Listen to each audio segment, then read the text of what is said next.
Maggie Graham with Quiet Careers in collaboration with Workforce 50. I want to show you some strategies that are specific for job seekers on LinkedIn. And today we're going to cover three specific areas. One is a setting where you can indicate to recruiters that you are in an active job search. The second thing is some settings in your privacy so that you can make sure that you are showing the information you want to show and restricting the information that is going to be respectful to others in your network. Then the last thing I want to talk to you about is, what do I do once I have a great LinkedIn profile? So we're going to start right here on the Jobs tab, and you're going to see that there is a setting here called Update Career Interests. So you may not find this on your page. I've worked with some people who have trouble locating it on the Jobs tab, so I'll show you another way to access it in just a minute. But this is the setting that we're looking for. Let recruiters know that you're open, and you just toggle it over here. You should also read more if you are currently employed and you're concerned about your current employer finding out that you're in a job search. So click there to learn more. And also, you really need to populate this content here, because that is what's going to be shared with recruiters for 90 days once you turn this on. And you can always turn it off if you're employed sooner than 90 days. But this is the spot where you go and you toggle this to on. Now, if you don't see this on your Jobs tab, go over here to Settings and Privacy. And then we're going to click on the Privacy tab in the center. Scroll down here, and here is that setting again.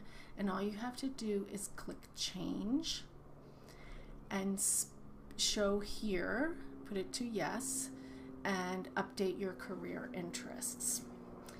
So that's really critical, because people often will include something in their headline on LinkedIn that says something like seeking new opportunities. And I think that's a mistake, because it's really not the most important thing about you. And it can also put you in a power down position when it comes to salary negotiation. So use this setting instead, and you'll be in good shape. Now, let's talk about some other privacy settings. The first one is up here. We're still on this Privacy tab, and it's at the top. Edit your public profile. Now, when I click on this, it's going to open up into a spot where I can see over here on the right, customize your public profile.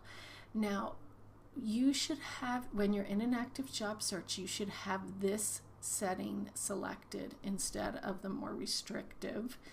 And you should also make sure that you have put your profile photo as visible. And it's very important that it shows up as public, because you'll see right up here, LinkedIn, your profile will rank very highly in Google and other search engine results if someone just searches for you by name.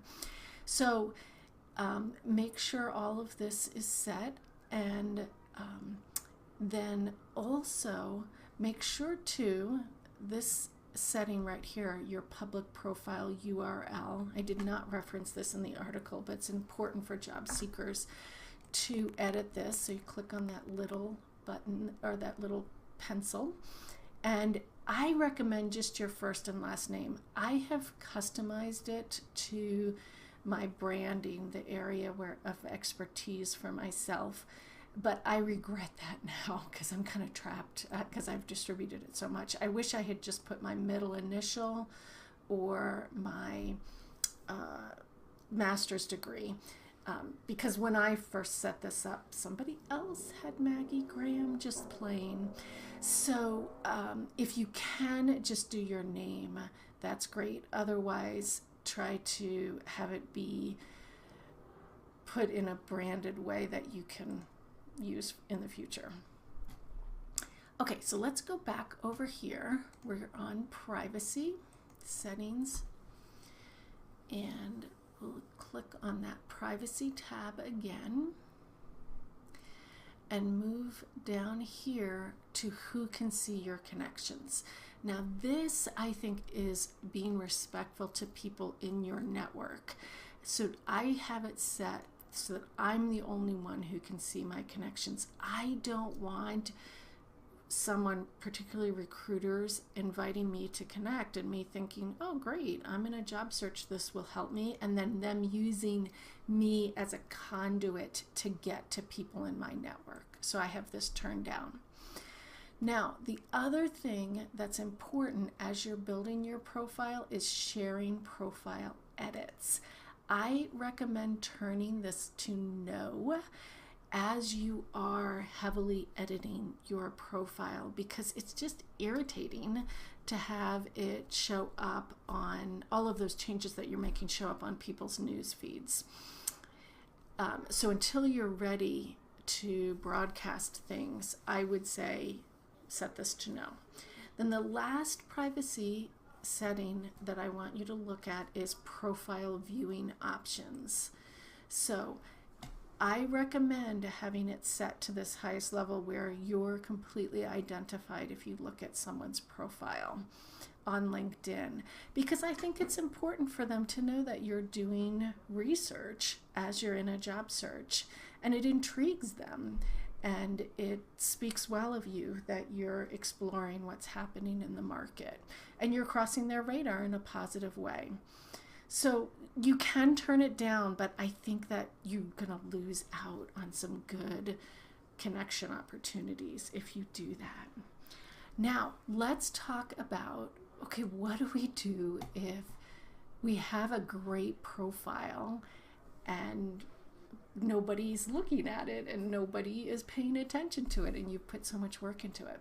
Go over to this tic-tac-toe board, click down here and go to groups.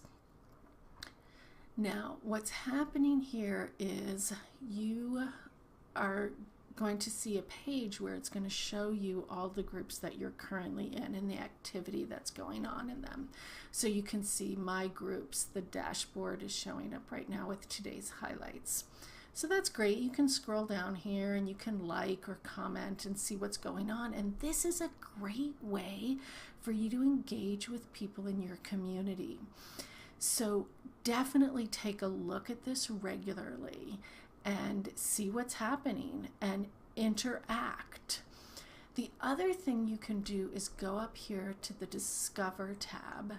And what's happening is LinkedIn is auto-suggesting based on my profile, some of the keywords on there, some of my experience, some groups that I might like to join. And so I'm looking to see what's the description. I can click on this. This is a hot link. It will take me to each group and I can take a look and see, oh, is this going to be a good group for me? Almost always the answer is yes, because you can have up to 100 groups on your profile. So you might as well connect in that way to other people and ask to join, because you can see if I joined this group, I'm going to have over 19,000 more people in my network, which is a great thing because then they can see me and I can see them when we're both doing searches. The other thing I can do is I can go over here to LinkedIn's main page and I can search for groups. Perhaps LinkedIn is not suggesting groups that I think are going to be super helpful to me. Maybe I'm interested in healthcare and that's the area that I want to go to now. So I'm just going to type in healthcare into the search box. Wait a minute. It's going to now come to the search results page. Oops. Let me go back.